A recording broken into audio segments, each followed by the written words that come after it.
1947 में भारत के पार्टीशन के बाद जब पाकिस्तान का फॉर्मेशन हुआ तब बंगाल का ईस्टर्न पार्ट भी पाकिस्तान के हिस्से में आया, जिसे ईस्ट पाकिस्तान के नाम से जाना जाता था। पाकिस्तान के फॉर्मेशन के बाद से ही ईस्ट और वेस्ट पाकिस्तान में इक्वल पॉपुलेशन होने के बावजूद पाकिस्तान की सत्ता और रिसोर्सेज पर हमेशा वेस्ट पाकिस्तान का दबदबा रहा। ईस्ट पाकिस्तान को न केवल पावर और डेवलपमेंट से दूर रखा गया बल्कि उनकी लैंग्वेज और उनके कल्चर को भी भरपूर दबाया गया। ईस्ट पाकिस्तान में बांग्ला बोलने वाले लोगों की संख्या ज्यादा होने के बावजूद पाकिस्तानी गवर्नमेंट उन पर हमेशा उर्दू थोपने का प्रयास करती रही।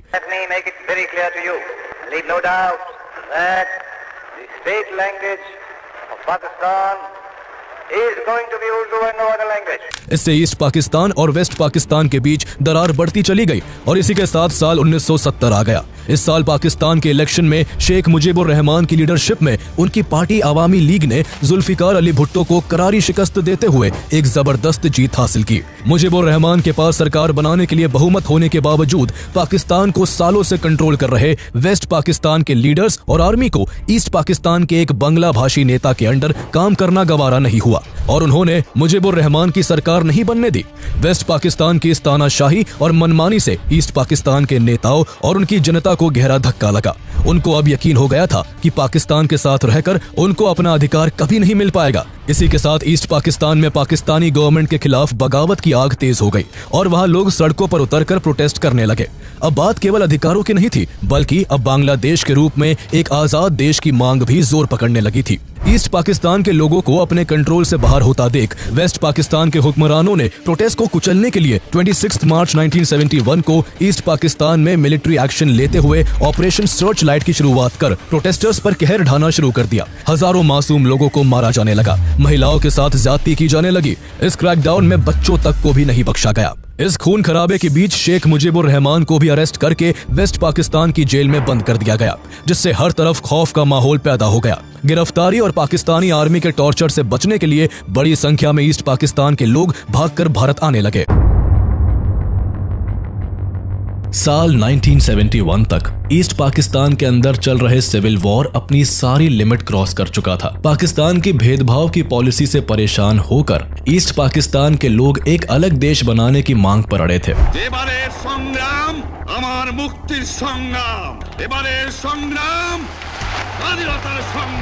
तमाम कोशिशों के बाद भी पाकिस्तान के हालात सुधरने का नाम नहीं ले रहे थे। पाकिस्तान को लगने लगा था कि ईस्ट पाकिस्तान अब उसके हाथ से निकलने वाला है। खीजी पाकिस्तानी सेना लाखों बेकसूरों पर लाठियां बरसा रही थी। उनकी गोलियों से हजारों की संख्या में लोग प्रतिदिन मर रहे थे। लाखों महिलाओं के साथ पाकिस्तानी मिलिट्री और पैरा मिलिट्री के द्वारा फोर्स रेप्ड किए जा रहे थे। हालात इतने खराब हो गए थे कि 1 करोड़ लोग पाकिस्तान छोड़कर भारत आ गए थे। लेकिन हद तो तब हो गई जब ईस्ट पाकिस्तान के अंदर उठ रहे विद्रोह को दबाने में नाकाम पाकिस्तान ने इसकी जिम्मेदारी भारत पर थोप दी। पाकिस्तान हमेशा से ही खुद को होशियार और बहादुर समझने की भूल करता आया है और इसी भूल के कारण चार बार वॉर्स में उसे मुंह की खानी पड़ी है।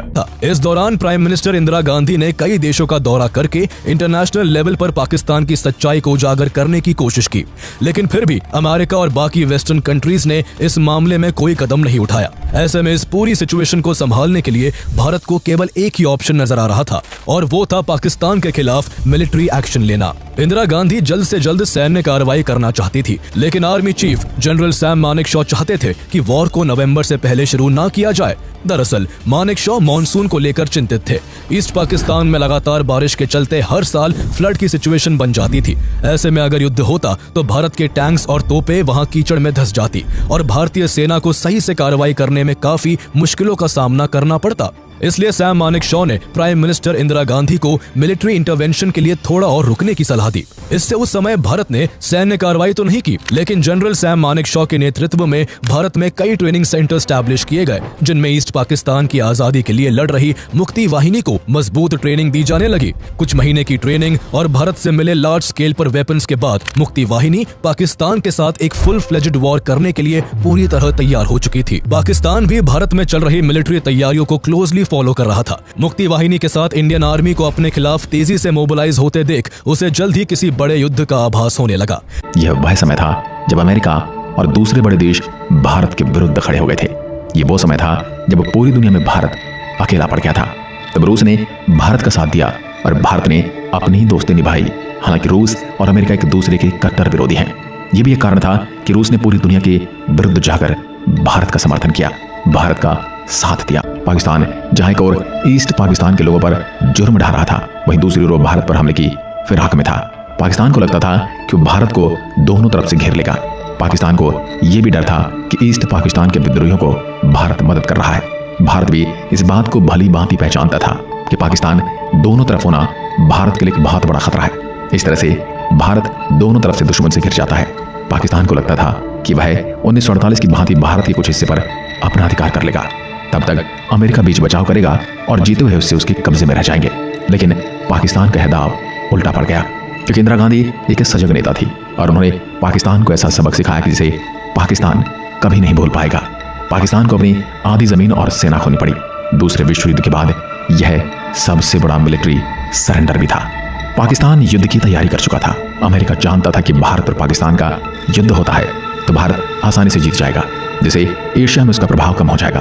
पाकिस्तान भी इस बात को जान चुका था कि अमेरिका युद्ध में भारत का साथ नहीं देगा। पाकिस्तान के हौसले बुलंद हो चुके थे।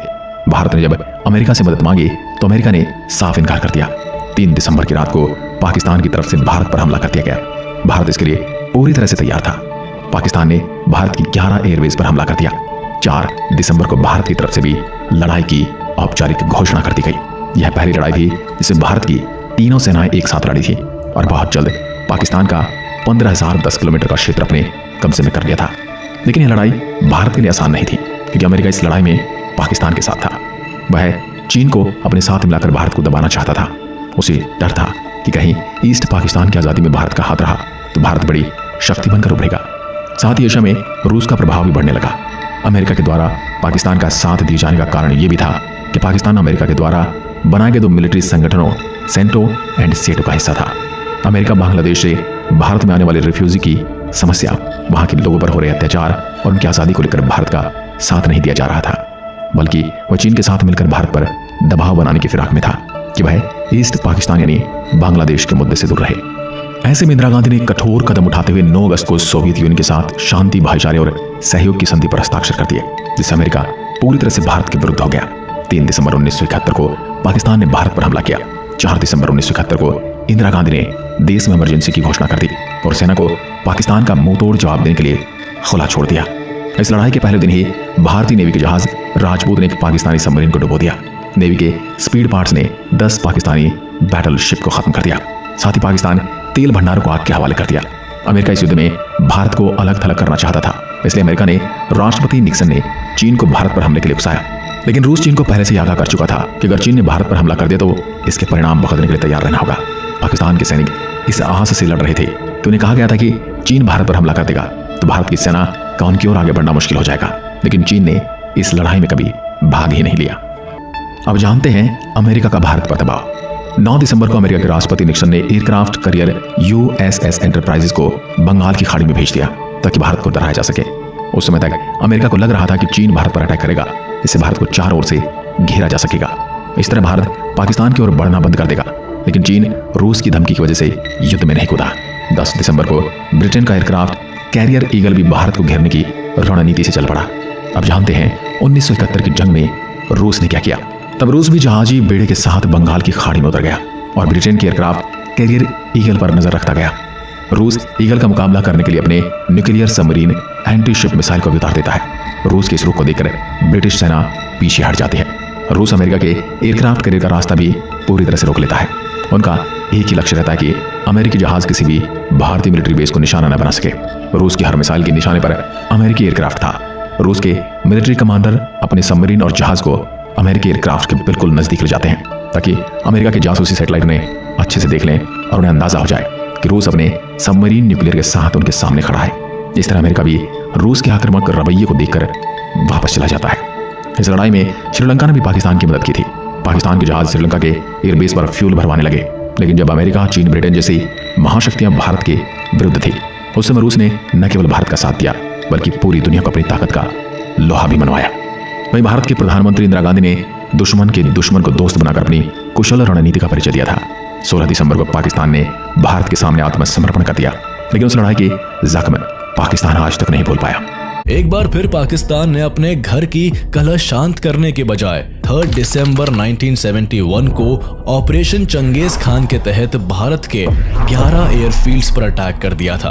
भारत को चूंकि पाकिस्तान की हरकतों का अंदाजा पहले से था और इसीलिए इंडियन आर्मी भी इस जंग के लिए तैयार थी। जवाब में भारत को भी वॉर में एंट्री लेनी पड़ी और 4 दिसंबर को भारत ने पाकिस्तान पर वॉर डिक्लेयर कर दिया। दोनों देशों के बीच चल रहे इस वॉर का मेन रीजन ईस्ट पाकिस्तान था, जो आज बांग्लादेश बन चुका है, और इसी कारण से वॉर का मेन सेंटर भी ईस्ट पाकिस्तान और उसके आसपास का एरिया था। लेकिन पाकिस्तान के प्रेसिडेंट याह्या खान ने भारत के वेस्टर्न एरिया में अटैक करने का प्लान बनाया। पाकिस्तानी सेना के इंडिया के वेस्टर्न सेक्टर राजस्थान में एंटर करने के पीछे कई कारण थे। इसमें से एक था ईस्ट पाकिस्तान में कमजोर पाकिस्तानी मिलिट्री। याह्या खान पाकिस्तान के सिक्योरिटी डॉक्ट्रिन को फॉलो कर रहे थे, जिसमें यह कहा गया था कि the defence of East Pakistan lies in the west. Pakistan ये बात अच्छे से जानता था कि ईस्टर्न फ्रंट पर इंटरनेशनल प्रेशर के चलते इंडो पाक वॉर ज्यादा दिन तक नहीं चलेगा। इसके अलावा याह्या खान इस बात को भी अच्छे से जानते थे कि ईस्ट पाकिस्तान को पूरी तरह डिफेंड करना नामुमकिन है। इसीलिए वो वेस्टर्न पाकिस्तान बॉर्डर्स की तरफ से ज्यादा इंडियन टेरिटरी को कब्जा करना चाहते थे। उन्हें लगा कि ईस्ट पाकिस्तान में हुए नुकसान की भरपाई के लिए वो इंडिया के वेस्टर्न सेक्टर में जीते हुए जमीन को लेकर भारत के साथ पोस्ट वॉर में नेगोशिएशंस करेंगे, जिससे भारत को झुकना पड़ेगा। दूसरी बात, पाकिस्तान ये भी सोच रहा था कि भारत ने तो अपने सारे रिसोर्सेज ईस्ट पाकिस्तान की तरफ लगा रखे हैं। ऐसे में अगर वो इंडिया के वेस्टर्न सेक्टर में एंट्री करेंगे तो भारत की मिलिट्री उसमें उलझ जाएगी और वॉर में कमजोर पड़ जाएगी। इससे पाकिस्तान आसानी के साथ वॉर जीत जाएगा। और इसी युद्ध के दौरान राजस्थान के घने रेगिस्तान में छोटी सी जगह लोंगेवाला के बॉर्डर पर एक डिसाइसिव बैटल हुई थी, जिसने 1971 में हुए भारत पाक युद्ध का रुख बदल दिया था। 3 दिसंबर 1971 को भारत के कई एयरफील्ड्स पर अटैक करके पाकिस्तानियों ने अपनी करतूत से हिंदुस्तानी फौजियों का खून खौला दिया था।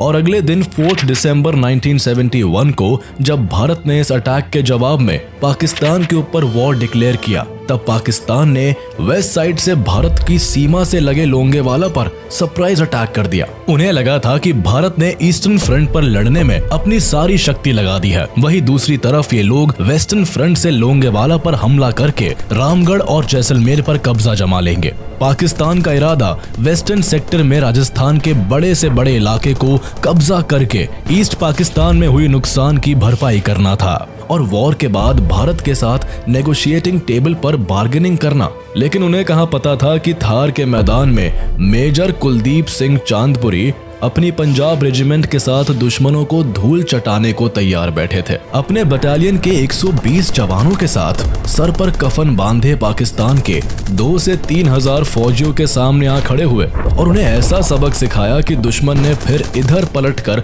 आने की हिम्मत नहीं दिखाई। 1971 के दौरान 4 से 7 दिसंबर तक चले बैटल ऑफ लोंगेवाला की कहानी वीरता की ऐसी मिसाल पेश करती है जिसे हमारा इतिहास हमेशा प्राउडली दोहराता रहेगा। कौन थे ये मेजर कुलदीप सिंह चांदपुरी और क्या थी बैटल ऑफ लोंगेवाला की असली कहानी? कैसे मात्र 120 भारतीय सैनिकों ने पाकिस्तान के ऑलमोस्ट 2 से 3 हजार फौजियों को मार भगाया था?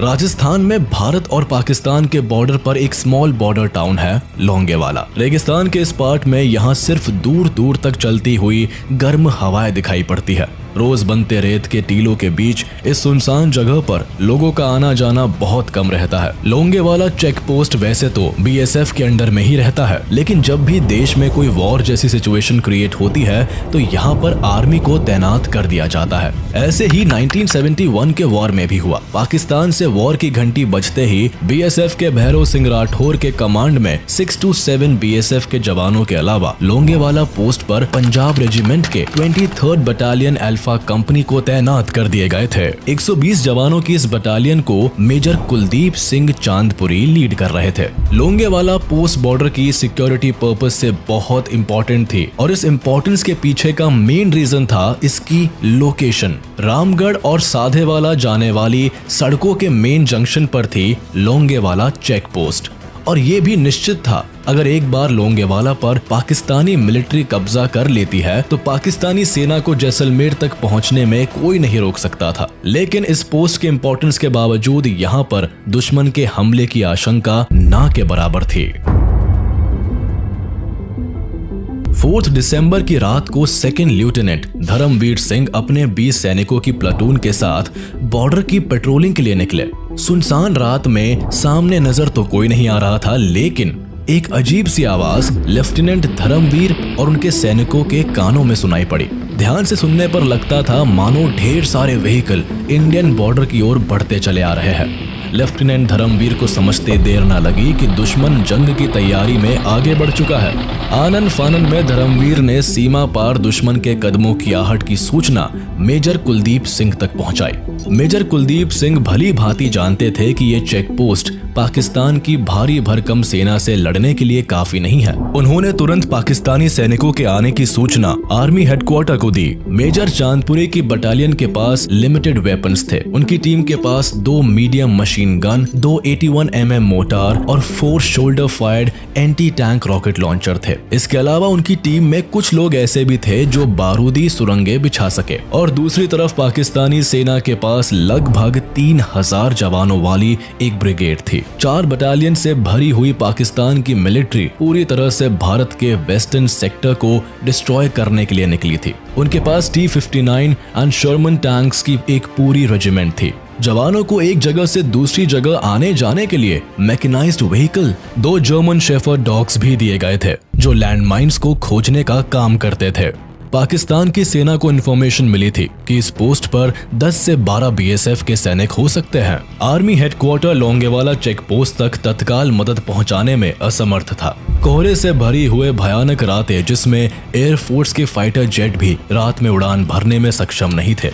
सुबह होने में कम से कम 7 घंटे का समय था। वहां से मेजर कुलदीप सिंह के लिए आदेश आया कि वह लोंगेवाला पोस्ट को किसी भी तरह से हाथ से जाने ना दे और सुबह तक उसे डिफेंड करे। मेजर चांदपुरी ने पीछे हटने से बेहतर जंग के मैदान में मरने को चुना। 3000 पाकिस्तानी सैनिकों के खिलाफ सामने सिर्फ 120 भारतीय जवानों की टोली ने काल का मंजर तैयार करने की ठान ली। 120 सिपाहियों में एक सिपाही भी पीछे हटने को तैयार नहीं हुआ।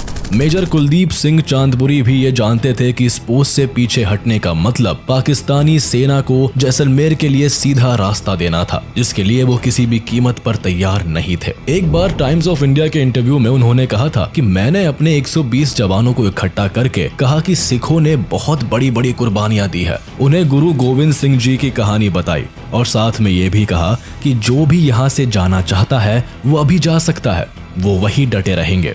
लेकिन उनके इस मोटिवेशनल स्पीच के बाद एक भी जवान पीछे नहीं हटा और रात भर जिस तरह से इस बटालियन ने लोंगेवाला को डिफेंड किया उसे भारत का इतिहास कभी नहीं भूल पाएगा। पाकिस्तान के 3000 सैनिक T-59 टैंक्स, शर्मन टैंक्स और हथियारों के साथ आगे बढ़ते हुए चले आ रहे थे। पाकिस्तान की सेना के अंदर इतना कॉन्फिडेंस था कि उन्होंने तय कर लिया था कि उन्हें लोंगेवाला में ब्रेकफास्ट, रामगढ़ में लंच और जैसलमेर में डिनर करना है। लोंगेवाला बॉर्डर्स पर कोई लैंडमाइन और बार्ब वायर नहीं थी। वहां BSF के जवानों ने सिर्फ एक सिंगल वायर को लगा रखा था जिससे कि उनके ऊंट दूसरी तरफ ना जाए। लेकिन इसी बार्ब वायर की वजह से पाकिस्तानी आर्मी को लगा कि इस पोस्ट के आसपास लैंडमाइन लगा हुआ है, जिससे कि वो हमारी वॉर स्ट्रैटेजीज डिकोड नहीं कर पाए। पाकिस्तानी सेना को लोंगेवाला पोस्ट के करीब आता देखकर सेना के पास प्रिपेयर्ड माइनफील्ड बिछाने का समय नहीं बचा था। इसलिए कंपनी ने जल्दबाजी में अपने पोस्ट के इर्द गिर्द एंटी टैंक लैंडमाइन बिछाना शुरू किया। लैंडमाइंस को बिछाने के दौरान एक सैनिक जख्मी होकर वही शहीद हो गए। वहीं दूसरी तरफ 106 मिलीमीटर M40 रिकॉइल्स राइफल को हैंडल करने में हमारे एक और जवान शहीद हो गए, लेकिन तब भी हमारे जवानों का हौसला कम नहीं हुआ। पाकिस्तानी सेना ने लोंगेवाला पोस्ट के नजदीक आते ही रात के 12:30 बजे अपने टारगेट को आसान करने के लिए मीडियम रेंज आर्टिलरी गन से हमला शुरू कर दिया। इस हमले से BSF के 5 ऊंट तुरंत खत्म हो गए। पाकिस्तानी आर्मी को प्लान के अकॉर्डिंग 38 कैवलरीज और 206 इन्फेंट्री ब्रिगेड को लोंगेवाला पे कब्जा करना था और अगर वो इस काम में अनसक्सेसफुल होते तो उन्हें बाकी के 206th इन्फेंट्री ब्रिगेड के आने का इंतजार करना था और अपना काम खत्म करना था। 22 कैवलरीज और 38 बलोच को लोंगेवाला से सीधे निकलते हुए रामगढ़ की तरफ बढ़ना था। बाकी के 51 इन्फेंट्री ब्रिगेड को उनका पीछा करना था। बॉर्डर क्रॉस करने के बाद 38 कैवलरीज के अधिकांश टैंक्स या तो खराब हो गए या रेत में फंस गए। पाकिस्तानी वॉर स्ट्रेटजीज की प्लानिंग यहाँ फेल हो गई थी क्योंकि उन्हें इस बात का एहसास नहीं था कि Sharman and T-59 Chinese tanks नरम रेत पर बहुत ही धीमी गति से चलेंगे। ये टैंक्स इस तरह के स्विफ्ट ऑपरेशन को पूरा करने के लिए नहीं थे। ऐसी कंडीशन में लोंगेवाला से रामगढ़ की पक्की सड़क तक केवल 2 टैंक्स ही पहुंचे। 38 कैवलरी के स्लो प्रोग्रेस को देखकर 18 इन्फेंट्री डिवीजन के कमांडिंग ऑफिसर ने आगे की टुकड़ियों का दौरा किया और 22 कैवलरी एंड 38 बलोच को आगे बढ़कर लोंगेवाला को कब्जा करने का आदेश दिया। इसी बीच रात के 2:30 बजे तक इंडियन आर्मी के 2 जीप 106 मिलीमीटर की RCL गन्स के साथ लोंगेवाला पोस्ट पर पहुंच चुकी थी। पाकिस्तान की ओर से 22 कैवलरी एंड 38 बलोच लोंगेवाला को कब्जा करने के लिए बढ़ते चले आ रहे थे और सुबह के 4 बजने तक लोंगेवाला पोस्ट को पाकिस्तानी सेना ने पूरी तरह से घेर लिया था। यह भारतीय सैनिकों के लिए परीक्षा की घड़ी थी। दुश्मन ने हमला शुरू कर दिया था और धीरे धीरे पोस्ट पर कब्जा करने के लिए आगे बढ़ रहे थे। भारतीय सेना ने अपनी गोलीबारी तब तक रोके रखी जब तक कि पाकिस्तानी टैंक्स उनके सामने 30 से 15 मीटर तक नहीं पहुंच गए। पाकिस्तानी टैंक्स जैसे ही लोंगेवाला पोस्ट के करीब पहुंचे वैसे ही जीप माउंटेड 106 मिलीमीटर RCL गन से इंडियन सोल्जर्स ने दुश्मन पर फायरिंग शुरू कर दी। देखते ही देखते पाकिस्तान के 2 टैंक्स डिस्ट्रॉय हो गए थे। एलिवेटेड पोजीशंस पर होने की वजह से इंडियन आर्मी को RCL गन से फायरिंग बहुत इफेक्टिव साबित हुई। इससे पाकिस्तानी टैंक्स का थिनर टॉप आर्मर पर आसानी से निशाना लग जाता था, जिसकी वजह से टैंक्स को डिस्ट्रॉय होते देर ना लगती। पाकिस्तानी टैंक्स के पीछे एक एक्स्ट्रा फ्यूल टैंक लगे हुए थे। RCL गन की फायरिंग से इन टैंकों में विस्फोट होना शुरू हो गया, जिससे चारों ओर लाइट ही लाइट दिख रही थी और भारतीय सैनिकों को दुश्मन साफ दिखाई दे रहा था। दुश्मन के टैंक्स लोंगेवाला पोस्ट के पास बालू पर बहुत धीरे से चल रहे थे, जिससे भारतीय सैनिकों को उन पर अटैक करने में और आसानी हो रही थी। हमले की शुरुआत में लोंगेवाला पोस्ट को डिफेंड करने में भारतीय सैनिकों को जरूर थोड़ी सफलता मिली, लेकिन इसके बावजूद सैनिकों की संख्या में बहुत अंतर था। उन्हें पता था कि यदि दुश्मन की सेना लोंगेवाला पोस्ट तक पहुंच गई तो पोस्ट को डिफेंड करना इम्पॉसिबल हो जाएगा। इन सब के बीच 22 कैवलरी एंड 38 बलोच धीरे धीरे लोंगेवाला पोस्ट पर हमला करने के लिए बढ़ रही थी, लेकिन लोंगेवाला पोस्ट के काफी करीब पहुंचकर वो रुक गए। दरअसल हुआ ये कि पाकिस्तानी अटैक को लीड करने वाले इन्फेंट्री ब्रिगेड को पोस्ट के आसपास बार्ब्ड वायर दिखाई दी। ये वही बार्ब्ड वायर था जिसको BSF ने अपने ऊंटों के लिए लगाया था, लेकिन दुश्मन इस बात से बिल्कुल अनजान था। पाकिस्तानी सैनिकों को लगा कि यहाँ पर एंटी टैंक लैंडमाइन बिछाई गई है। इससे बचने के लिए पाकिस्तानी सेना की ओर से सैपर्स लाए गए थे, जिससे माइनफील्ड्स को हटाया जा सके। वहीं दूसरी ओर भारतीय सैनिक लगातार और सटीक गोलीबारी कर रहे थे, जिससे पाकिस्तानी सेना के लिए आगे बढ़ना मुश्किल हो रहा था। इसके साथ ही लोंगेवाला पोस्ट के आसपास लैंडमाइंस होने की संभावना के कारण पाकिस्तानी सेना अटैक को रोककर पूरे 2 घंटे तक माइनफील्ड्स को ढूंढने में उलझी रही, जिसकी वजह से लोंगेवाला पोस्ट को डिफेंड करने में इंडियन आर्मी को काफी मदद मिल गई और इंडियन एयर फोर्स को अपनी तैयारी करने का समय मिल गया। अब जब फ्री होकर पाकिस्तानी सेना लोंगेवाला पोस्ट पर हमला करने के लिए तैयार थी, तब तक सुबह हो चुकी थी और अब लोंगेवाला पोस्ट पर इंडियन आर्मी का रीइंफोर्समेंट्स भी पहुंचने वाला था। पाकिस्तानी सैनिक और आगे बढ़े। जब वे 15-20 मीटर की रेंज तक आ गए, तब भारतीय सैनिकों ने उन पर हमला करना शुरू कर दिया। अचानक भारतीय सैनिकों का तेज हमला देखकर पाकिस्तानी सेना कुछ देर के लिए शॉक्ड रह गई। वे समझ ही नहीं पाए कि अचानक ये सब कैसे हो गया था। जैसा उन्होंने सोचा था, बात उससे उल्टी हो गई थी। चेक पोस्ट के आसपास ऊंचे एरियाज में बैठे हुए इंडियन आर्मी के जांबाज लगातार पाकिस्तानी सैनिकों पर गोलीबारी कर रहे थे। सूरज निकलने के साथ ही सुबह के 7:30 बजे इंडियन एयरफोर्स के hunters fighter jet Longewala post के ऊपर पहुंच चुकी थी। देखते ही देखते हंटर्स पाकिस्तानी टैंक्स के ऊपर आसमान से रॉकेट्स की बरसात करने लगे। कुछ ही देर में पाकिस्तान की 5 टैंक्स पूरी तरह बर्बाद हो चुके थे। कई पाकिस्तानी सैनिक मारे जा चुके थे। इंडियन एयरफोर्स का हमला इतनी तेज था कि पाकिस्तानी सैनिकों को जहां मौका मिल रहा था जान बचाकर भाग रहे थे। पाकिस्तान की पूरी मिलिट्री तितर बितर हो चुकी थी। इसके बाद इंडियन एयरफोर्स के हंटर्स हमला करके वापस लौट गए, लेकिन हंटर्स के जाने के थोड़ी देर बाद ही पाकिस्तानी सैनिक फिर से लोंगेवाला पोस्ट पर हमला करने के लिए तैयार होने लगे। उन्हें लगा कि अब इंडियन एयरफोर्स के पास रॉकेट्स की कमी हो गई, जिससे अब ये वापस नहीं आएंगे। अटैक शुरू ही हुआ था कि आसमान में फिर से हंटर्स मंडराने लगे। ये बैटलफील्ड में दूसरी इंडियन एयर स्ट्राइक थी। इस बार दुश्मन के 6 टैंक्स को पूरी तरह से डिस्ट्रॉय कर दिया और उनकी इन्फेंट्री ब्रिगेड पर भी अटैक किया। कुछ ही देर में हंटर्स अपने साथ जितने रॉकेट्स लाए थे बरसाकर वापस लौट रहे थे। इंडियन एयरफोर्स के विमान फ्यूल और रॉकेट भरने के लिए जैसलमेर तक जाते, लेकिन पाकिस्तानी सेना समझने लगती कि अब ये वापस नहीं आएंगे। सुबह के 8 बजे तक इंडियन आर्मी के 12 infantry division of southern command के 20th लांसर्स के एक स्क्वाड्रन अपने AMX-13 टैंक्स और कुछ रशियन T-54 टैंक्स को लेकर लोंगेवाला पोस्ट पर पहुंच चुके थे। इस इन्फेंट्री को कमांड करने वाले कोई और नहीं बल्कि कर्नल बावा गुरबचन सिंह थे। इसके अलावा 17th बटालियन राजपुताना राइफल्स भी लोंगेवाला पोस्ट पर पहुंच गए थे। अब पाकिस्तानियों के छक्के छुड़ाने के लिए भारतीय सैनिक अपने टैंक्स को लेकर तैयार बैठे थे। सुबह के 9 बजे एक बार फिर से पाकिस्तानी सेना की 2 कंपनीज ने लोंगेवाला पोस्ट पर हमला करने की तैयारी कर ही रहे थे कि पाकिस्तानी मिलिट्री ब्रिगेडियर तारिक मीर ने हमले को कैंसिल करके पाकिस्तानी सैनिकों को अलग अलग बिखर जाने का आदेश दिया। दोपहर के आसपास पाकिस्तानी सेना की 22 कैवलरीज और 38 बलोच कुछ दूर वापस गए, जहां पहले से 51 इन्फेंट्री ब्रिगेड मौजूद थी। लेकिन इस दौरान भी हंटर्स ने दुश्मन पर हमला करना बंद नहीं किया। पाकिस्तानी सैनिक हंटर्स के आते ही दुबक जाते और फिर से हमले की तैयारी करने लगते। ऐसे में इंडियन हंटर्स पूरे दिन पाकिस्तानी सैनिकों को खदेड़ते रहे। कुछ ही देर बाद भारतीय सेना ने बढ़त हासिल करने के लिए पाकिस्तानी सेना के ऊपर 20th lancers and 17th battalion of Rajputana rifles ने अपना जवाबी हमला शुरू कर दिया। 5 दिसंबर की दोपहर तक पाकिस्तानी सैनिकों को पीछे हटने के लिए मजबूर होना पड़ गया। पाकिस्तान के 36 टैंक्स पूरी तरह तबाह हो चुके थे, जिसमें से 22 टैंक्स हंटर्स के अटैक से और 12 tanks ground anti tank fire से डिस्ट्रॉय कर दिए गए थे और 2 टैंक्स को कैप्चर कर लिया गया था। 100 से ज्यादा व्हीकल्स को डिस्ट्रॉय कर दिया जाता है। 120 पाकिस्तानी सैनिक मारे जा चुके थे। भारी तबाही के बाद भी पाकिस्तानी हेडक्वार्टर इस बात को मानने के लिए तैयार नहीं थे कि इतनी बड़ी संख्या में गए सैनिक कैसे आगे नहीं बढ़ पा रहे थे।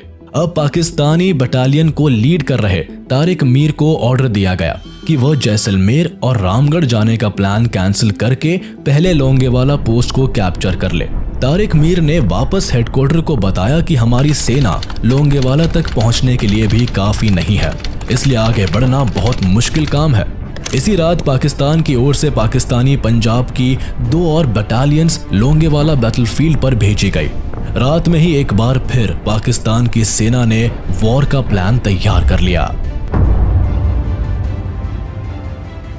6 दिसंबर 1971 की सुबह 3 बजे तारिक मीर को ऑर्डर दिया गया कि वो 22 कैवलरी की स्क्वाड्रन को फायर सपोर्ट दे, लेकिन तारिक मीर मामले को समझ चुका था। उसने आगे बढ़ने से साफ इनकार कर दिया और उन्होंने अपनी 51 ब्रिगेड की सेना को वापस ले जाने का मन बना लिया था। 6 दिसंबर को लगभग दोपहर में एक बार फिर से हेडक्वार्टर ने पाकिस्तान की पूरी बटालियन को वापस लोंगेवाला से जैसलमेर की ओर आगे बढ़ने का आदेश दिया। लेकिन शाम होते होते हेडक्वार्टर को भी रियलाइज हो गया था कि इस वॉर में पाकिस्तान पूरी तरीके से अपना कंट्रोल खो चुका है। इसलिए मजबूर होकर हेडक्वार्टर ने अपने लास्ट ऑर्डर में पूरी सेना को वापस बुला लिया। 7 दिसंबर से 11 दिसंबर के बीच पाकिस्तानी सेना धीरे धीरे करके बॉर्डर की तरफ बढ़ रही थी, लेकिन इस बीच भी इंडियन एयरफोर्स का कहर थमा नहीं था। जहां भी पाकिस्तानी सेना या टैंकर्स दिखते, एयरफोर्स के हंटर्स अपना अटैक शुरू कर देते और इस तरह पाकिस्तान लोंगेवाला का वॉर बुरी तरह हार गया था। इस लड़ाई में पाकिस्तान के 36 टैंक्स भारतीय सेना ने तबाह कर दिए थे। 200 से ज्यादा पाकिस्तानी सैनिक मारे गए थे। दरअसल पाकिस्तान की ये हार सिर्फ उनकी मिलिट्री की हार नहीं थी, बल्कि पाकिस्तान की इंटेलिजेंस एजेंसी की भी हार थी, जिसने ये अंदाजा लगाया था कि लोंगेवाला पोस्ट पर भारत किसी भी तरह से एयर स्ट्राइक नहीं कर सकता है। इन 3 दिनों में लोंगेवाला का मैदान धधक उठा था। चारों तरफ बस धुआं दिखाई दे रहा था। भारतीय जवानों के आगे पाकिस्तानी सेना समझ नहीं पा रही थी कि क्या हो रहा है। बिलबिलाए पाकिस्तानी सैनिक इधर उधर भाग रहे थे। ऐसा लगता था मानो वो इंडियन एयरफोर्स से अपनी जान की भीख मांग रहे हो। लोंगेवाला वॉर के दौरान Jaisalmer station commander air marshal MS बावा बताते हैं, 1971 के इंडो पाकिस्तानी वॉर की सबसे बड़ी लड़ाई लोंगेवाला में हुई थी, क्योंकि पाकिस्तान ने इतनी तैयारी के साथ कहीं भी अटैक नहीं किया था। लेकिन 10 गुना से ज्यादा संख्या में होने के बाद भी पाकिस्तान की सेना 4 दिसंबर से 7 दिसंबर तक चली लड़ाई में आगे नहीं बढ़ पाई। भारत के जाबाजों ने दुश्मन को चेक पोस्ट के आगे एक कदम भी नहीं बढ़ने दिया था, उल्टा बॉर्डर के बाहर धकेल आए थे। यह सब पॉसिबल हुआ था मेजर कुलदीप सिंह चांदपुरी के बहादुरी भरी लीडरशिप से, जिनके एक फैसले से राजस्थान के जैसलमेर जैसे इलाके को खतरे से बचा लिया था। बाद में भारत सरकार द्वारा मेजर कुलदीप सिंह के इस साहसी फैसले के लिए महावीर चक्र से नवाजा गया। भारत के इस जीत के बाद ब्रिटेन के फील्ड मार्शल RM कार्वर ने लोंगेवाला का दौरा किया था और मेजर चांदपुरी से इस बारे में जानकारी ली थी कि आखिर कैसे 120 सैनिकों ने 3000 पाकिस्तानियों के दांत खट्टे कर दिए थे। 1997 में इसी बैटल ऑफ लोंगेवाला वॉर पर बॉलीवुड की फेमस मूवी बॉर्डर आई थी, जिस 8 नवंबर 1971 इंडियन इंटरसेप्टिंग वायरलेस स्टेशन के commanding officer major Dharamdev Dutt को इंटरसेप्शन के दौरान कराची और ढाका के बीच कम्युनिकेशन में काफी इजाफा देखने को मिल रहा था। उन्हें कई दिन से कुछ सस्पिशियस महसूस हो रहा था। उस वक्त भारत और पाकिस्तान एक और नए युद्ध की दहलीज पर खड़े थे। अब बस केवल तारीख के ऐलान होने की देर थी। ऐसे में वॉर की पॉसिबिलिटीज को देखते हुए उन्हें शक था कि पाकिस्तान जरूर भारत के खिलाफ कुछ बड़ा प्लान कर रहा है, लेकिन कब, क्या और कैसे? इन सवालों का जवाब वो 72 घंटों की जद्दोजहद के बाद भी ढूंढ नहीं पाए थे। लेकिन 10 नवंबर को उनकी मेहनत रंग लाई और आखिरकार उन्होंने पाकिस्तानी नेवल कोड को डिकोड कर लिया, जिसमें उन्हें पता चला कि पाकिस्तान इंडियन नेवी के एकमात्र एयरक्राफ्ट कैरियर INS विक्रांत को डिस्ट्रॉय करने के लिए अपनी सबमरीन PNS गाजी को भारत भेजने की प्लानिंग कर रहा है। PNS गाजी उस समय न केवल पाकिस्तान बल्कि साउथ एशिया की पहली और सबसे ताकतवर सबमरीन थी, जिसे पाकिस्तान ने साल 1964 में अमेरिका से लीज पर लिया था। इससे पहले भारत से 2 बार मुंह की खा चुका पाकिस्तान इस बार जंग से पहले ही अपनी पोजीशन को मजबूत करना चाहता था। पाकिस्तान के इस प्लान की खबर से इंडियन नेवी अलर्ट हो गई और तेजी के साथ PNS गाजी को रोकने की प्लानिंग करते हुए पाकिस्तान को उसी की चाल में फंसाकर मात देने के लिए हर एक पॉसिबिलिटी को बारीकी से कुरेदने में लग गई। वही पाकिस्तान अपनी जीत के गुमान में चूर PNS गाजी को इंडिया की ओर रवाना कर चुका था। बीतते समय के साथ PNS गाजी तेजी से इंडियन कोस्टल इलाके के करीब पहुंचने लगी, लेकिन तब उस पर सवार पाकिस्तानी नौसैनिकों और खुद पाकिस्तान सरकार को कहां पता था कि PNS गाजी INS विक्रांत की तरफ नहीं बल्कि अपनी मौत की तरफ बढ़ रही है। तो आइए जानते हैं कि इंडियन नेवी ने पाकिस्तान की इकलौती सबमरीन PNS गाजी को कैसे डुबोया। आखिर वो इंडियन नेवी की कौन सी स्ट्रेटेजी थी जिसमें फंसकर INS विक्रांत को डुबाने निकली PNS गाजी खुद समुद्र में हमेशा के लिए डूबकर खत्म हो गई। पाकिस्तान युद्ध की स्थिति में INS विक्रांत की वजह से भारत को मिलने वाले फायदों को लेकर काफी चिंतित था। दरअसल इंडियन नेवी का एयरक्राफ्ट कैरियर INS विक्रांत समुद्र में फ्लोटिंग एयर स्ट्रिप की तरह काम करता था। इस पर एक साथ कई फाइटर जेट्स को तैनात कर समुद्र में तेजी के साथ एक जगह से दूसरी जगह जाया जा सकता था। इसमें बेहद खतरनाक Hawker Sea Hawk, STOVL BAE Sea Harrier jet fighters, Sea King MK-42B, HAL Chetak helicopters और ब्रेगवेट BR-1050 LEZ जैसे एंटी सबमरीन एयरक्राफ्ट फिट किए जा सकते थे, जो एक साथ पाकिस्तान के कई समुद्री और जमीनी ठिकानों को डिस्ट्रॉय कर सकते थे। इसके साथ साथ INS विक्रांत को कई तरह के एडवांस कम्युनिकेशन सिस्टम से इक्विप किया गया था, जिसकी मदद से दुश्मन के हर मूवमेंट को डिटेक्ट किया जा सकता था। इन सब वजहों से युद्ध से पहले INS विक्रांत पाकिस्तान के लिए एक बहुत बड़ा कंसर्न बना हुआ था। भारत पहले ही अपने एयर स्पेस को पाकिस्तानी प्लेन्स के लिए ब्लॉक कर चुका था, जिससे पाकिस्तानी प्लेन्स और फाइटर जेट्स को अब श्रीलंका के रास्ते ईस्ट पाकिस्तान पहुंचना पड़ रहा था। इसके अलावा भारत ने एक और माइंड गेम खेलते हुए पाकिस्तान का अटेंशन ईस्टर्न फ्रंट से हटाने के लिए वेस्टर्न फ्रंट पर अपने एयर और नेवल ऑपरेशंस को तेज कर दिया। भारत से एयर पावर के मामले में पहले ही पिछड़ चुका पाकिस्तान नेवल पावर में भी काफी कमजोर था। उसके पास अपने कमांड को बचाने के लिए पर्याप्त सबमरीन्स और शिप्स नहीं थे। इसी कारण पाकिस्तानी नेवी के chief vice admiral Muzaffar Hassan ने वेस्टर्न फ्रंट को भारत के ऑपरेशन से बचाने के लिए अपनी पूरी नेवल पावर को वेस्ट की ओर तैनात कर दिया।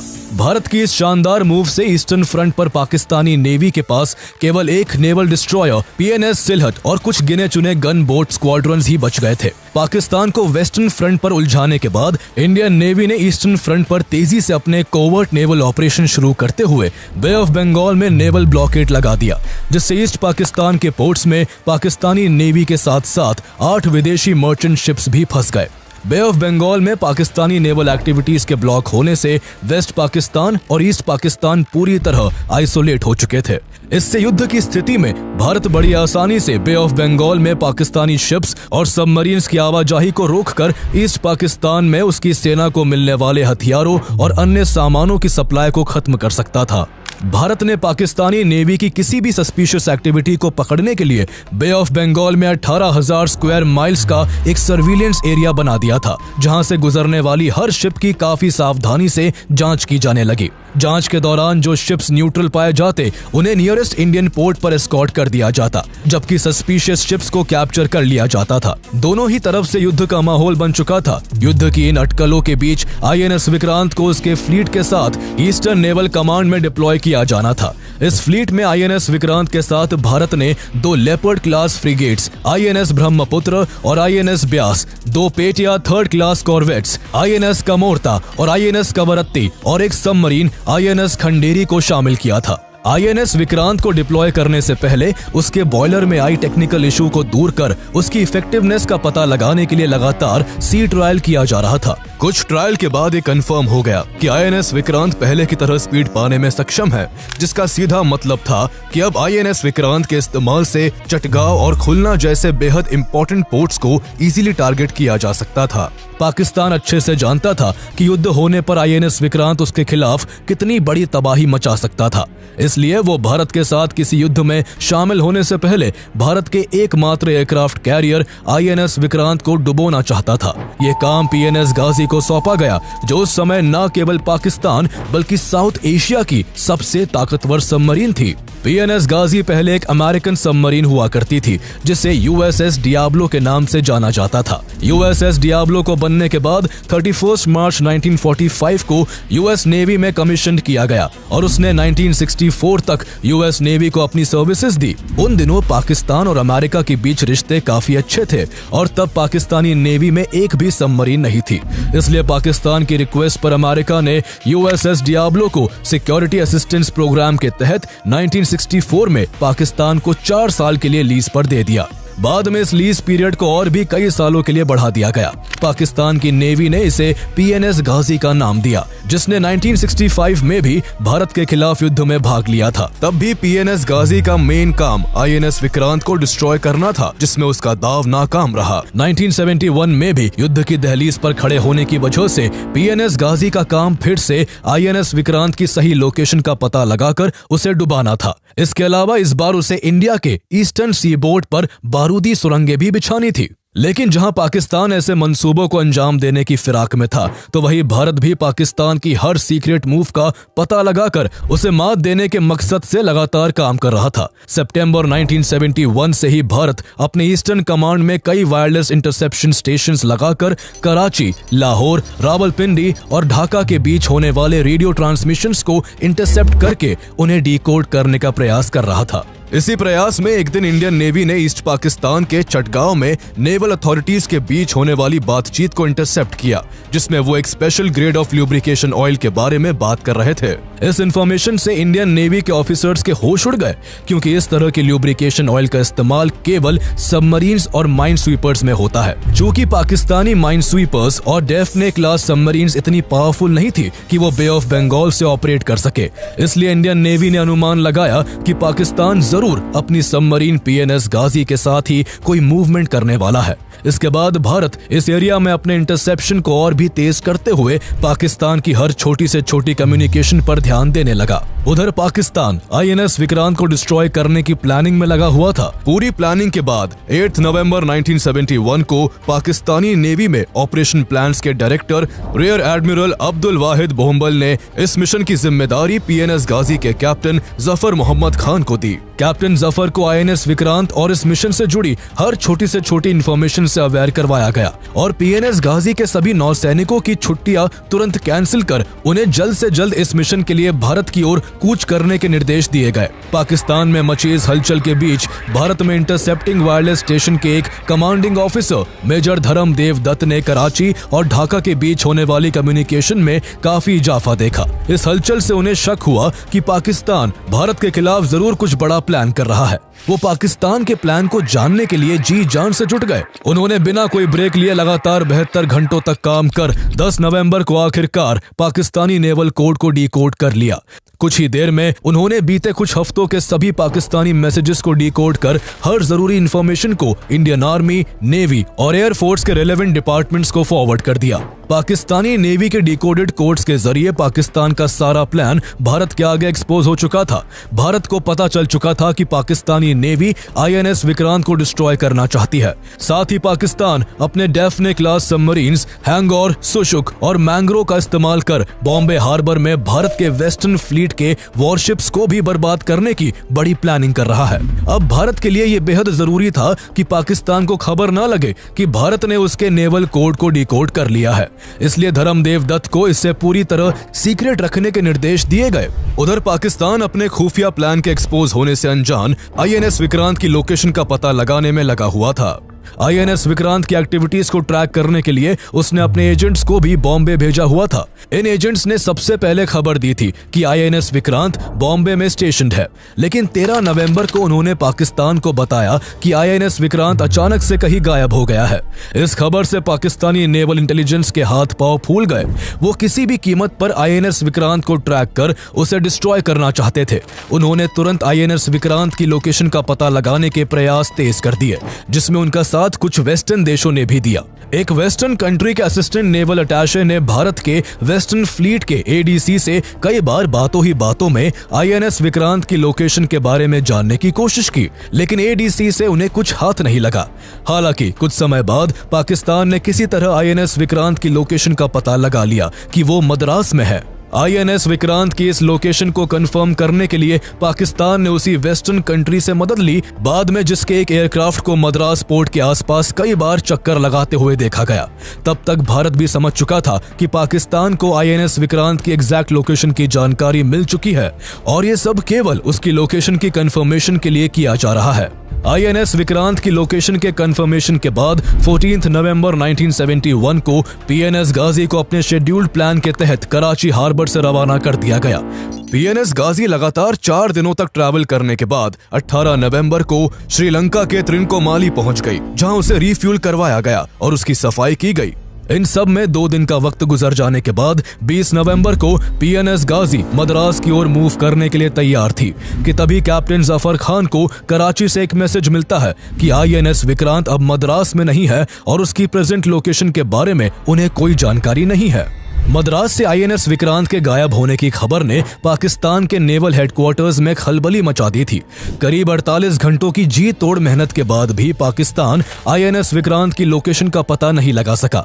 बार बार INS विक्रांत की लोकेशन के बदलने से कैप्टन जफर का फ्रस्ट्रेशन बढ़ चुका था, लेकिन उनके पास इंतजार करने के अलावा दूसरा कोई रास्ता नहीं था। दरअसल जब से भारत को पाकिस्तान के प्लान का पता चला था, तब से ही इंडियन नेवी अलर्ट पर थी।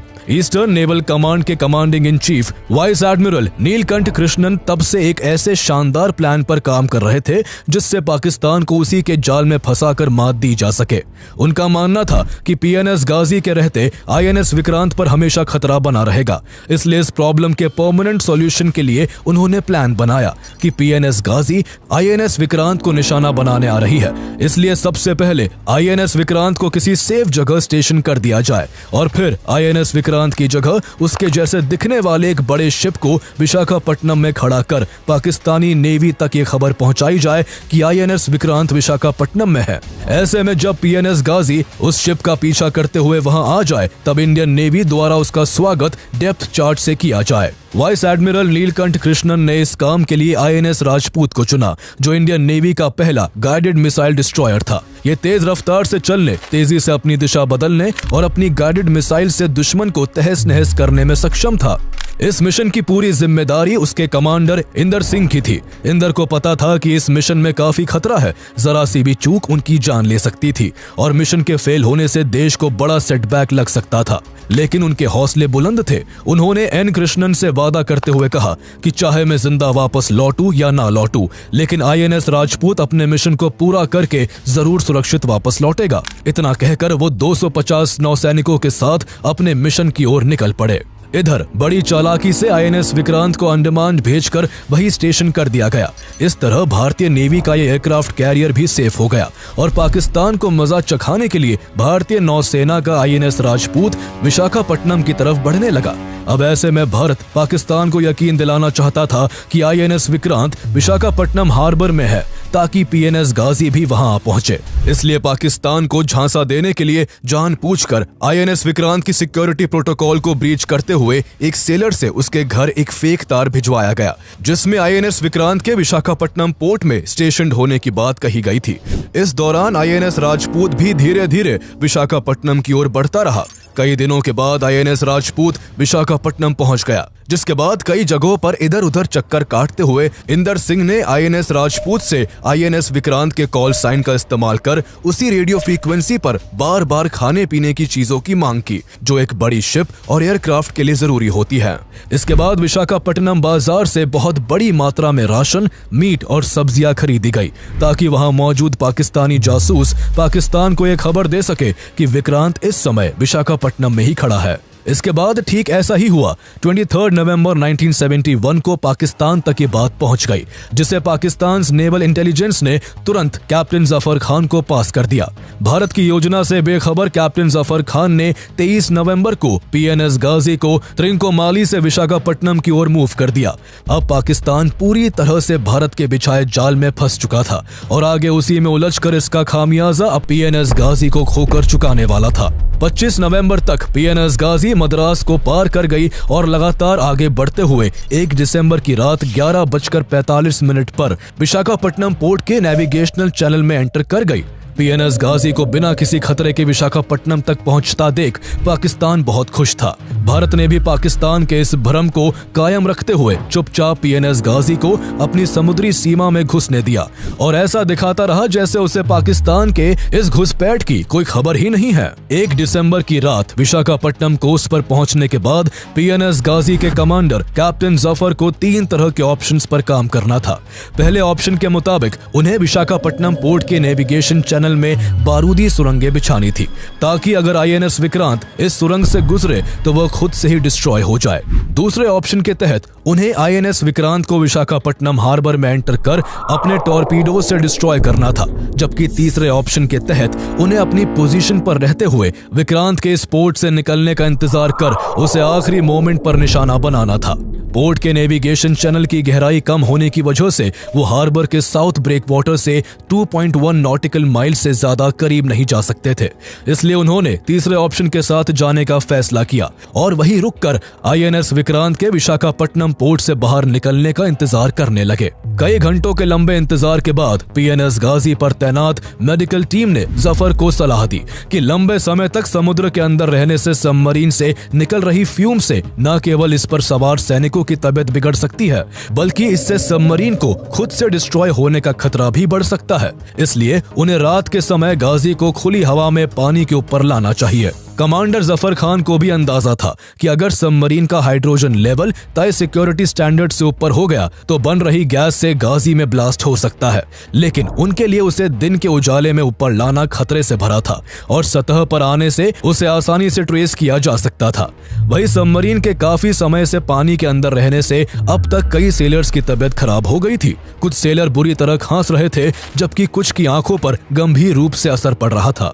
दूसरी तरफ आईएनएस राजपूत के कमांडर इंदर सिंह सभी नेविगेशनल एड्स को बंद करके 3 दिनों से लगातार इस एरिया में पेट्रोलिंग कर रहे थे, ताकि स्पोर्ट में केवल पाकिस्तानी सबमरीन पीएनएस गाजी की हलचल बचे और जैसे ही वो यहाँ कोई मूवमेंट करे उसे तुरंत डेप्थ चार्जेस से तबाह किया जा सके।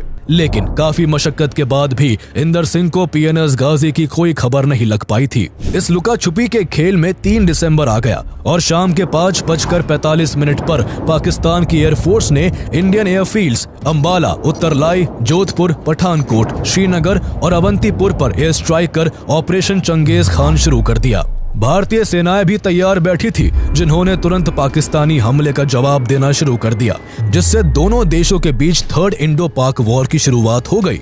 दोनों तरफ से जारी जमीनी और हवाई हमलों के बीच प्राइम मिनिस्टर इंदिरा गांधी ने उसी दिन करीब आधी रात को ऑल इंडिया रेडियो के जरिए देश को संबोधित किया। देश के नाम अपने संदेश में उन्होंने देशवासियों को पाकिस्तान द्वारा किए गए हमले और भारत द्वारा की गई जवाबी कार्रवाई के बारे में जानकारी दी। इस दौरान उन्होंने विपक्षी पार्टियों और देशवासियों से इस संकट के समय में एकजुट रहकर सरकार का साथ देने की अपील की। वॉर की खबर आईएनएस राजपूत के कमांडर इंदर सिंह तक भी पहुंचाई गई और उन्हें तत्काल वहां से मूव कर दूसरे मोर्चे को संभालने को कहा गया। दूसरी तरफ पीएनएस गाजी में सवार लोगों की हालत बिगड़ती जा रही थी, इसलिए बुरी स्थिति को देखते हुए कैप्टन जफर ने तय किया कि वो पहले गाजी को पेरिस्कोप के लेवल तक लाकर बाहर की स्थिति का जायजा लेंगे और कोई हलचल ना दिखाई देने पर वो पानी के ऊपर आ जाएंगे। इसके बाद पीएनएस गाजी को पेरिस्कोप लेवल तक ले जाया गया और वहां से कैप्टन जफर बाहर की स्थिति का मुआयना करने लगे। उस समय तक इंदर सिंह विशाखापट्टनम पोर्ट को छोड़ने की तैयारी कर चुके थे, लेकिन तभी आईएनएस राजपूत में लगे सोनार ने 3 नॉटिकल माइल्स दूर समुद्र की गहराई में किसी मूविंग ऑब्जेक्ट को डिटेक्ट किया।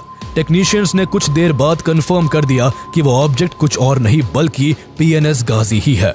इंदर सिंह की 3 दिनों की तलाश पूरी हो चुकी थी और उन्हें अपना टारगेट साफ साफ दिखाई दे रहा था। इसके बाद उन्होंने आईएनएस राजपूत की स्पीड को बढ़ा दिया और तेजी के साथ पीएनएस गाजी की तरफ बढ़ने लगे। थोड़ी देर बाद पीएनएस गाजी के कैप्टन जफर ने देखा कि एक बड़ा इंडियन नेवी वेसल तेजी से उनके डायरेक्शन में बढ़ता चला आ रहा है।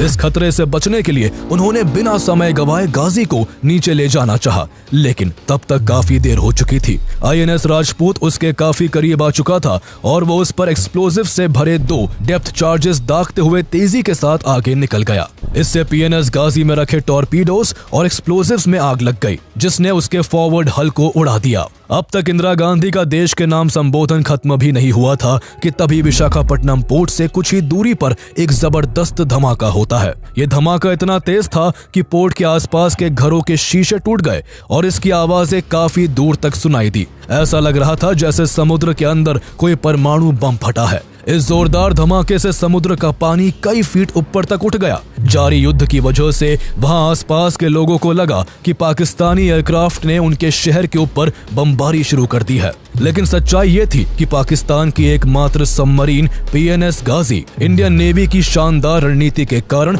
उसके 93 नौसैनिकों समेत डुबो दी गई थी। भारत ने पीएनएस गाजी को समुद्र में डुबोकर इस युद्ध में एक बड़ी बढ़त हासिल कर ली थी।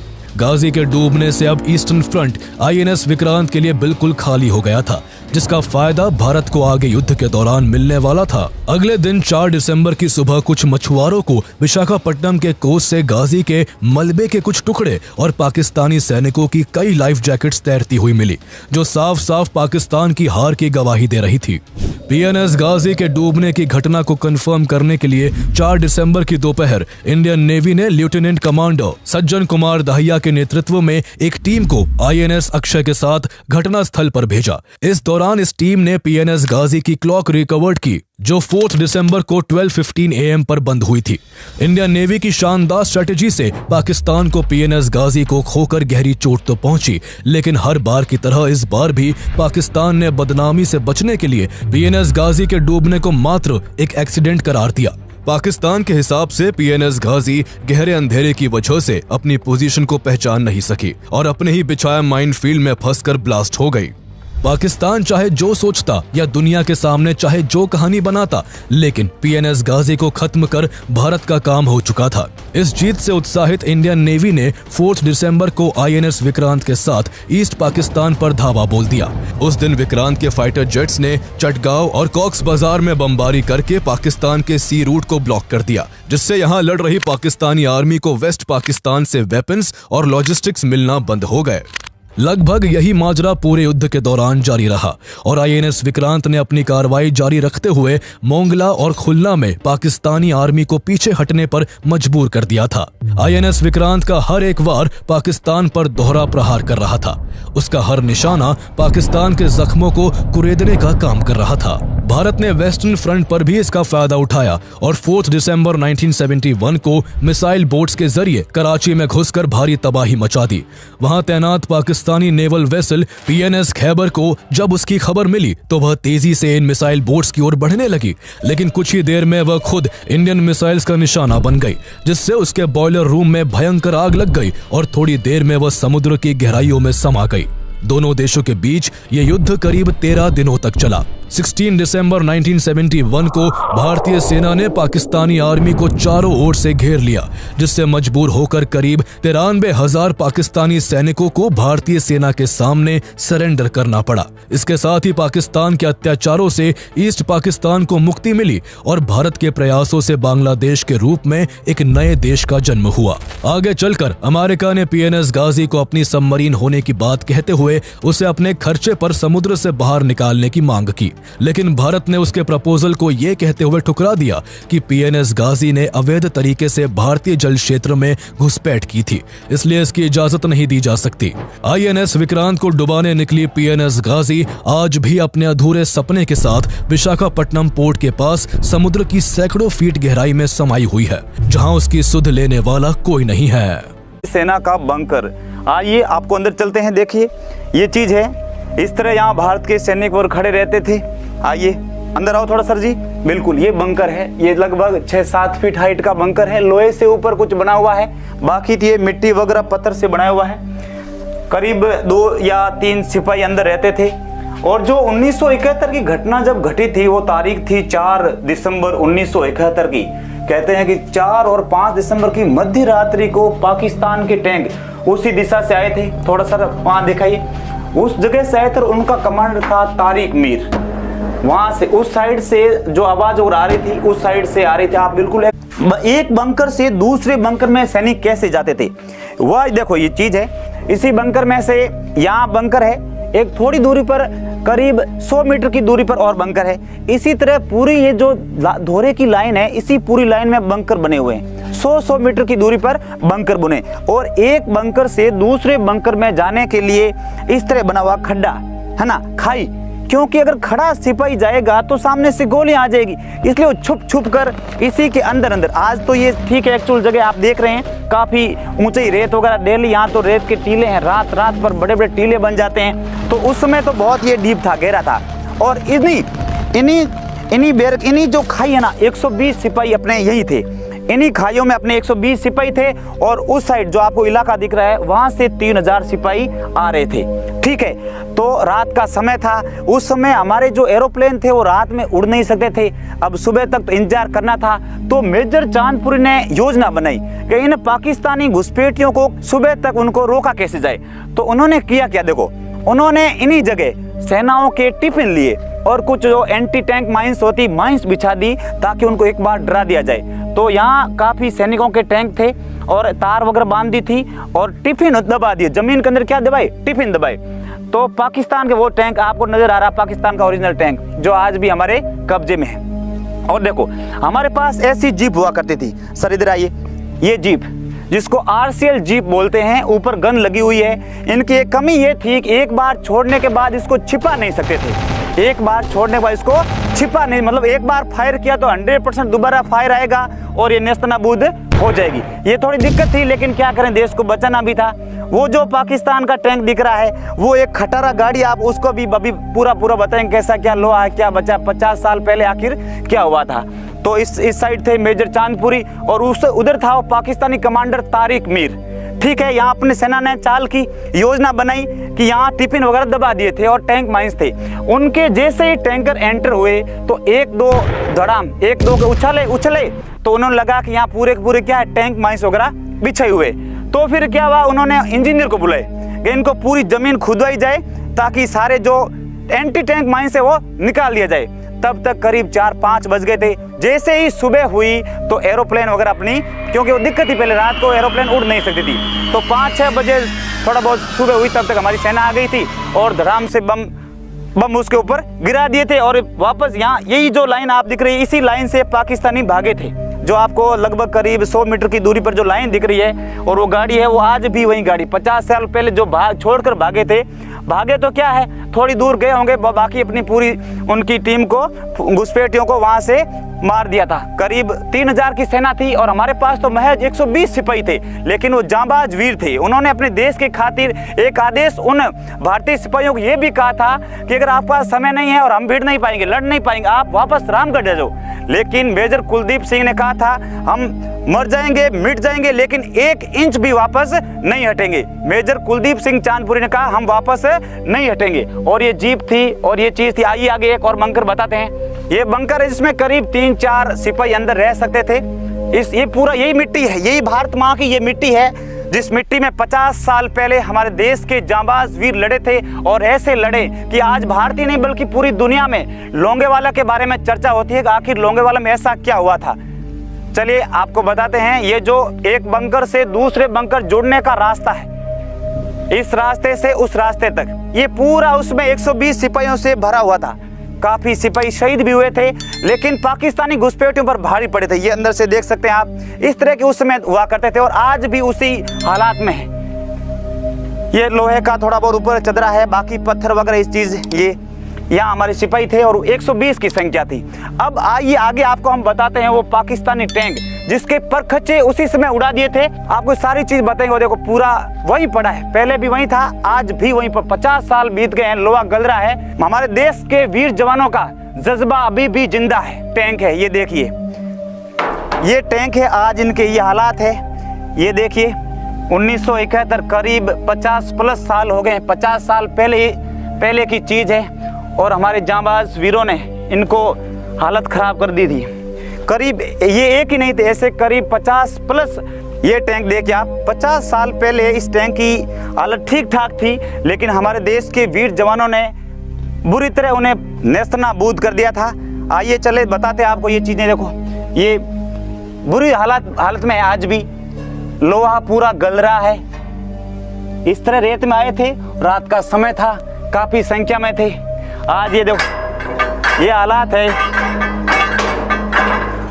ये हालात वजह क्या है, हमारी सेना आज भी उसी जोश से लड़ती है। चाहे पाकिस्तान से सीमा लगने वाले गुजरात हो, राजस्थान हो, जितने भी स्टेट है उनमें आज हमारी जम्मू कश्मीर हो, वहीं आर्मी आज पूरे जोश के साथ उनसे लोहा ले रही है। और ये लोंगेवाला इलाका तो उसमें खासा चर्चित था। अगर भारत की हार हो जाती तो नक्शा कुछ और ही होता। शायद ऐसा भी कहते हैं जोधपुर जैसलमेर पाकिस्तान में चला जाता। ऐसा कहते हैं अगर ये हार जाते तो फिर वो भारी पड़ती। यहाँ दूर दूर तक जैसी नजर जाती है तो रेत के टीले दिख रहे हैं। लोग कम ही रहते हैं, केवल यहाँ आर्मी को अलाउ है, बाकी वनस्पति थोड़ी बहुत है, ज्यादा वनस्पति भी नहीं है। पाकिस्तानी एक गाड़ी दिखाते हैं, 4x4 गाड़ी, जो करीब 150-200 किलोमीटर का सफर करके यहाँ पहुंची थी और उसी के अंदर वो पाकिस्तानी सिपाही आए थे और उनके वो राशन पानी वगैरह बंदूकें सब इस पे लेके आए थे।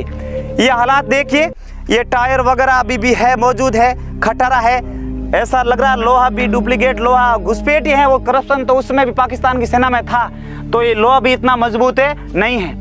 अभी भी मजे की बात है, अभी भी इंजन पड़ा है।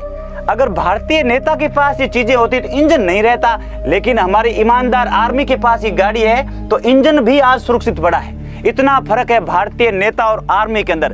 दोस्तों सपोर्ट करना तो आर्मी कीजिए, नेताओं को नहीं। ये नेता बदल जाते हैं, आर्मी कभी नहीं बदलती है। लेकिन ये देखिए, ये उसमें ध्वस्त किया था।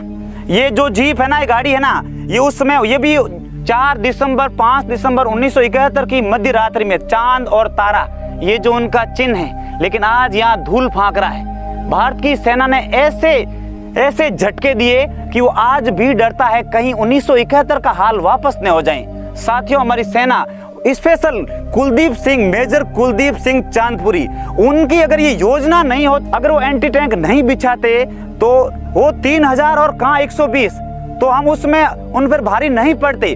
लेकिन उनकी योजना की बदौलत उन्हें ऐसा महसूस कराया कि यहाँ 120 नहीं, यहाँ हजारों की संख्या में सैनिक मौजूद है, तभी तो इस तरह कारनामा किया है। ये जो जीप आज पड़ी है, अगर पाकिस्तान वाले भी इस चैनल को देख रहे हैं तो प्लीज आप भी देखिए, आपकी चीज है और आज भी सलामत रखे हुए हैं। लेकिन फौजी थे ना आपके, उनको तो हमने इसी मिट्टी में दफन कर दिया था, वो तो नहीं मिलेंगे। लेकिन ये चीज थी, आज 50 साल बाद भी आप है जो इसको देख सकते हैं, लोहा वगैरह देख सकते हैं। ले जाने तो हम नहीं देंगे भैया, सेना यही खड़ी है, ठीक है ना।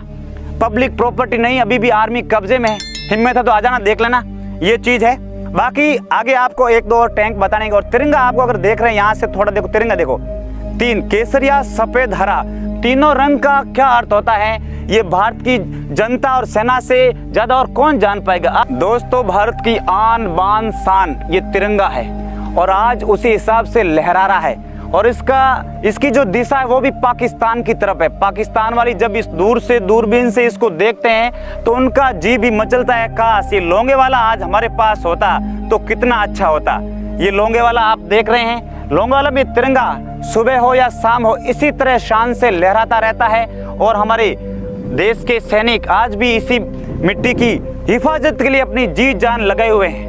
आइए नजदीक आपको पाकिस्तानी टैंक भी बताते हैं जिसके चर्चे भारत से ज्यादा पाकिस्तान में होते हैं। काश वो भी आज वापस आता, लेकिन ये इसकी ऐसी हालत हो गई थी, वापस नहीं जा पाया था। देखते हैं इसका चांद तारा कहाँ है। दोस्तों, इस टैंक का नाम था T-59। ये जो आप पाकिस्तान का टैंक देख रहे हैं, इसका ओरिजिनल नाम था टैंक T-59। चलिए इधर आपको निशान भी बताती है, बिल्कुल एक्चुअल फोटोज है, वीडियो वगैरह, ओरिजिनल टैंक है। ये चांद तारा ये चीज़ है, मजबूत लग रहा है, लेकिन सेना के आगे इसकी मजबूती उसमें दम तोड़ गई थी। ये चीज़ें देखिए,